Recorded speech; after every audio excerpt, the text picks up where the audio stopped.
Welcome, everyone. As Rick said, it is going to be windy tomorrow. We'll be getting to that tonight. I want to welcome you to the News at 10. I'm Carolyn Holly. Well, the clock is ticking for a statewide coalition trying to make Idaho's elections open and nonpartisan. A group has been collecting tens of thousands of signatures to try to get an Open Primaries initiative to appear on the ballot this November. Our Jude Binkley spoke with the group about why they want to change the election process. Jude. Well, Carolyn, a group called Idahoans for Open Primaries is pushing for this initiative, and they have a deadline to submit signatures in just 3 days. Over the weekend, they had a final statewide push to try and make sure they have the signatures needed to put this initiative up for a vote.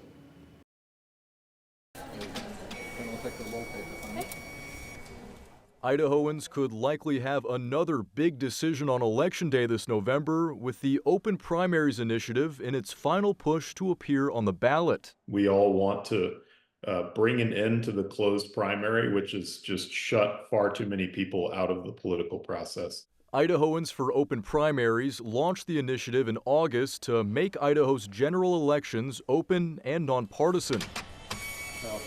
We're finding that voters are really fed up with an election system where so many people are being excluded, where independent voters are blocked from voting in the most important primary elections, and where when you show up to vote in a general election, you only have two choices. The initiative needs about 63,000 signatures to qualify for the November ballot. With days before the deadline to submit signatures, they've received more than 90,000 signatures, a comfortable buffer. We're sprinting all the way through the finish line, and we're aiming to get as many signatures as we possibly can so that we're leaving nothing up to chance. The Open Primaries initiative proposes a top 4 nonpartisan primary election.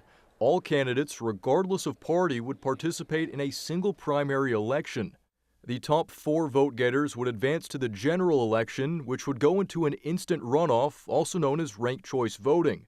Voters pick their top candidate and then rank remaining candidates in order of their preference. If no candidate wins with more than 50% of the vote after all the first choice rankings are counted, then the candidate in last place is eliminated from the vote, and the votes that candidate got are transferred to the voter's second choice candidate.